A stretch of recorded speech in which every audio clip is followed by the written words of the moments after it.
Hi, my name's Rob, but only for the purpose of this story. You see, my life's a bit complicated, and I can't just tell everyone who I really am.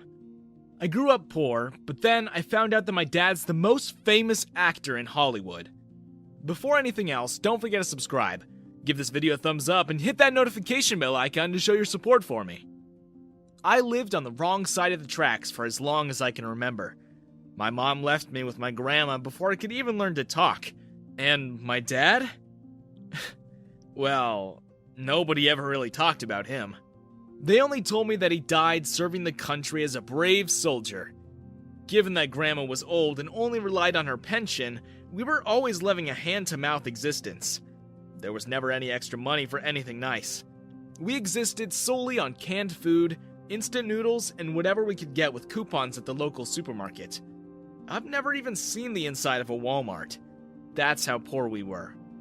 Everything I owned was from the dollar store, and my clothes either came from grandma's friends or the charity shop.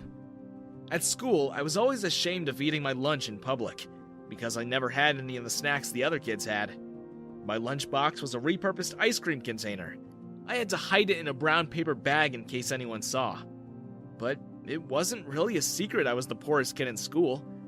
I just felt embarrassed whenever anybody noticed. Not everyone was horrible to me.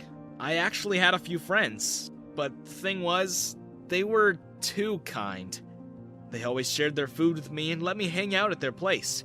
Their parents would even drive me home or pick me up from school so I didn't have to take the bus. Sometimes they'd bring grandma some casserole or lasagna so we wouldn't starve. Don't get me wrong, I'm very thankful to them. But honestly, it only made me feel worse. Some days, I'd prefer it if they mocked me for being poor instead of taking pity on me.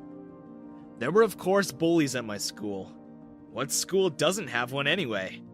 Our school had jocks who ruled over everyone. Even some of the teachers were scared of them. One of them was particularly hard on me. He'd always make fun of my lunch. One time he snatched my brown paper bag and pulled out my ice cream box to show everyone. Some people looked embarrassed for me. Others laughed. I felt mortified mostly because Lindy was there.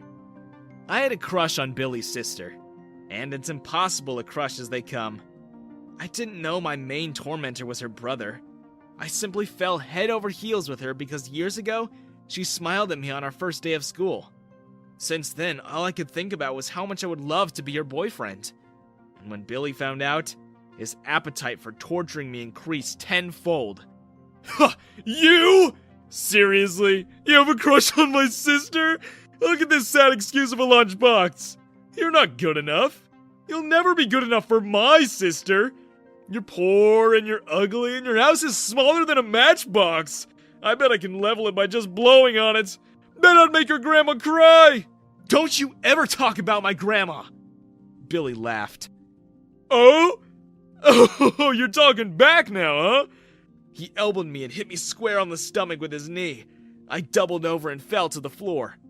Learn your lesson, you stupid oboe. Come, Lindy. If you look at him too long, the poor will rub off on you. Lindy flipped her hair and looked down her nose at me. But I couldn't help it. I really liked her a lot. Maybe my reasons were just skin deep because I do find her very pretty. But all throughout high school, I tried to get her attention. And every time she'd ignore me or push me away. When we got assigned as partners in chemistry, she begged the teacher to switch with someone else because according to her, I smelled like train tracks. And when I asked her to prom, her friends laughed at me and she slapped me for even trying. But then, one summer, a miracle happened. A limousine pulled up at Grandma's house. And someone I thought only existed in the movies and TV shows was right in front of me. He hugged me, and I tried to get away, afraid that my dirty clothes would ruin his shirt. What's happening? Did we win some sort of charity thing? I remember thinking. But then, I saw the look on Grandma's face. It was a look of recognition. How would my grandma know someone like him? Then, her shock turned into anger. How dare you show up on my doorstep after all these years? Get lost! And good afternoon to you too, Barbara. Don't you dare! Don't you dare tell me now you want to take responsibility for your kid! My heart began to swim. His kid? What did she mean? Me? This guy's kid? Surely she's talking about some other kid. But then, the most famous actor in all of Hollywood cocked his head to the side, and his female bodyguard snatched me from my grandma's arms. They shoved me into the limo and shut the door behind me. I pounded on the window, screaming, but no one could hear me. And I sure as heck wasn't about to break the glass anytime soon. It was bulletproof. The last time I saw my grandma, she was running down the street, shouting at my father to bring me back to her. I cried. I'm not ashamed to admit it. I loved my grandma. I hated Brad. That's what we're going to call him, even though I'm not allowed to tell you who he really is. Brad was a superstar. He's in more movies than any actor I know, and he lives in a sprawling mansion. Just one bathroom in his house was even bigger than my grandma's entire house. At first, I refused to come out of my room. I refused to eat. But then, I fainted from hunger and exhaustion. And from then on, Brad commanded his maids to feed me, even if I refused. Eventually, though, when I calmed down, he finally told me the story of what really happened. Your mom and I were both actors. We wanted to make it big in Hollywood. We shared the same dreams and hopes, so we thought we made a great match. Unfortunately, it doesn't always work out. We had problems, and we fought a lot. And when I finally landed my first big project, she let her jealousy get the best of her. She hated my success and blamed me for her career never taking off. After she had you, she left my house without a word. I tried looking for you. I used all my newfound influence to help find you, but she moved a lot. She hid you from me. Even went as far as to take out restraining orders. And I began to get huge roles in movies. Work became my priority, and I will always blame myself for that. I eventually gave up on ever finding you. But now, I have.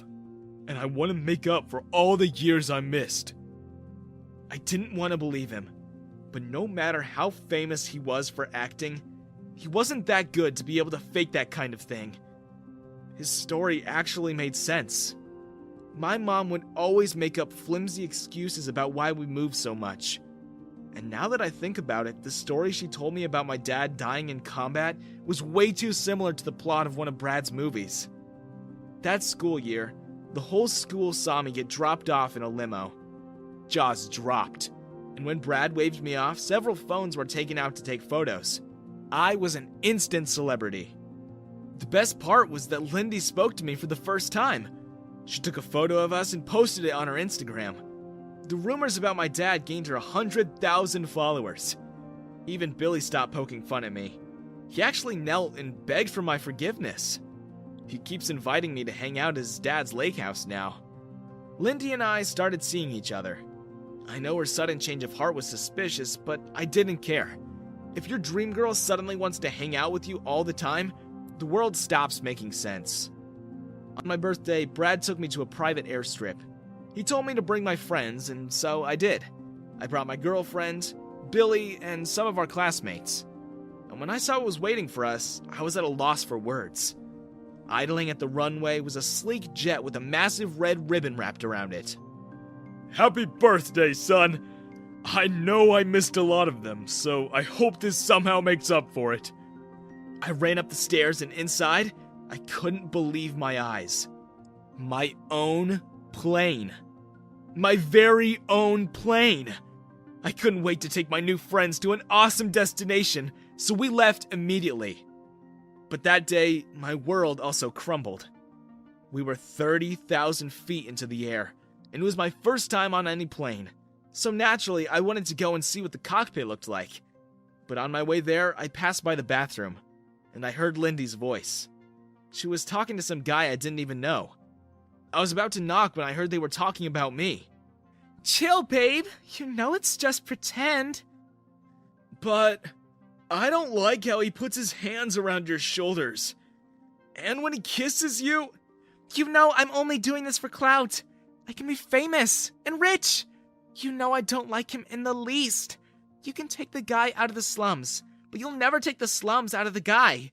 He still reeks of train tracks to me. I pushed the door open and told them to get back to their seats.